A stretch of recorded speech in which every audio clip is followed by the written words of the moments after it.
Lisa Thompkins is here with us. Lisa, you've been helped out by a local hospice, Forget Me Not. Your daughter Tanisha has required the support and help of Forget Me Not for a little while, hasn't she? We've been with the hospice since I was carrying Tanisha. Actually, they got involved during the pregnancy, Wow. which was a huge help to have that support when you needed it most. Yeah. And like he says, and throughout we do need them, family support, activities, memories.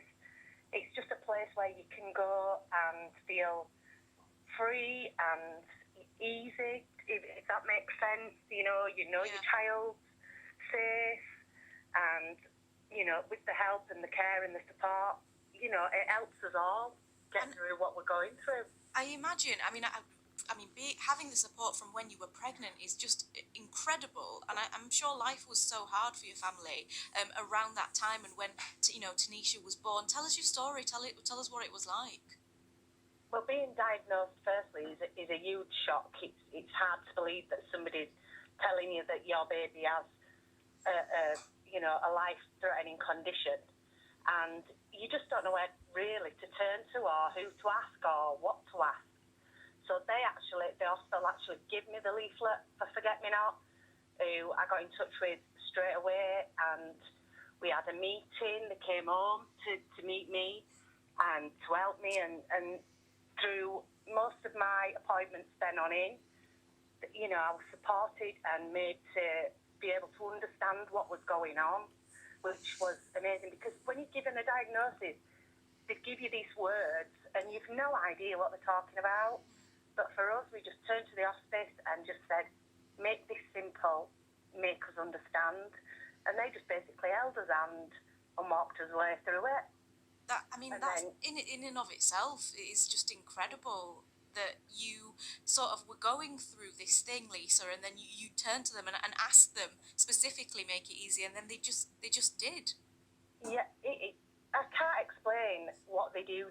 It's amazing. I mean, they all just come together and just you're made to feel like a family.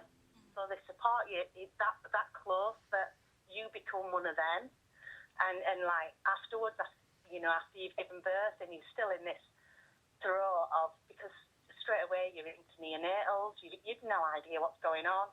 And every time I felt, I don't know what's going on, I feel scared, I used to phone the hospice and they used to come and sit with us and, just talk to us and make us feel supported. And, for every down, they were giving us an eye.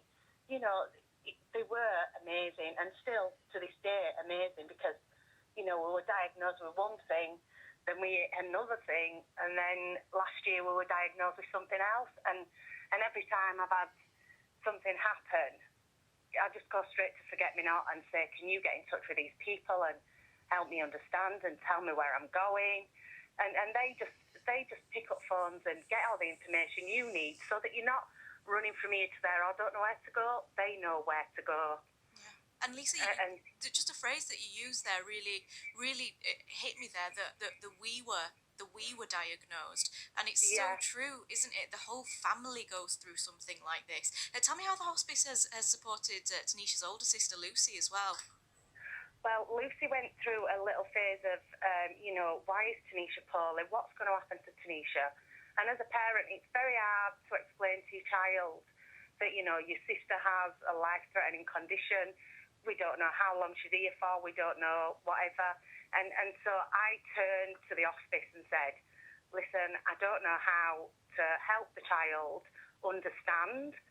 So they had a lady come into school and work with Lucy, do activities with Lucy. And as they're doing activities, they talk to her and put it in a child-friendly way of, we all go someday, but, some have to go sooner, and, really made it clear for Lucy and helped her, get it together in her own little mind, because she's only 11, and it's hard, you see your little sister, she can't do what you do, and why can't she do that? Why isn't she doing this? Why does she have to go?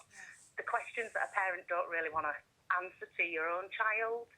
It hurts enough, So It's it's hard to so ask it's them. so hard. It's so hard. And from what I'm even hearing from you, you're so strong. It's honestly you're inspirational, Lisa. How is Lucy? How is Tanisha too? How are they getting on at the moment? They're both great. I mean, Tanisha's now in school. She's at school. She just manages 3 days a week in school because she gets really tired. So she just went back to school after the pandemic.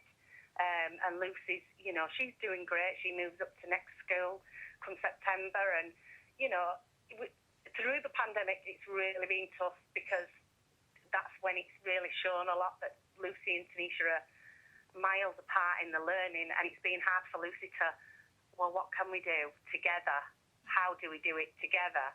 And she is a little miracle, to be fair, because she does learn, and she wants to learn. Like we feed through a tube. She wants to learn how to feed through the tube. We learn Makaton so she can speak. And Lucy's had to learn so much too and adjust to life differently too. Things that we could have just got up and packed a bag and let's go. Now we have to pack a car.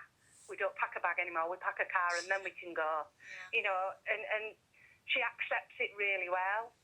They sound like incredible kids.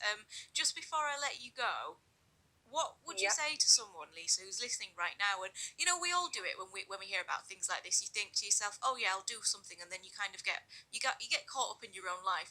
What would you say to make this a priority in someone's life to go out there and try and raise some money or do something to help their local hospice? If you see a child on the street, try and have a little bit of sympathy and realise that this parent's tired too. And, it takes something as little as a bake sale, a little raffle on your social media, anything. So simple, you can sit at home. It's not hard to raise money. I mean, we do it. We took Tanisha along and we went and did a bucket collection. So, just minor little things. You'll be amazed at how much you can raise. Putting a smile on your face, standing. My eldest daughter, she did the aeroplane jump. She raised money doing that, and it's fun things, and it's something that you can tick off your bucket list too. There you have it. Lisa, thank you so much for being here this afternoon and sharing your story with Forget Me Not, your local hospice, and how they've helped the lovely Tanisha and your little Lucy as well. And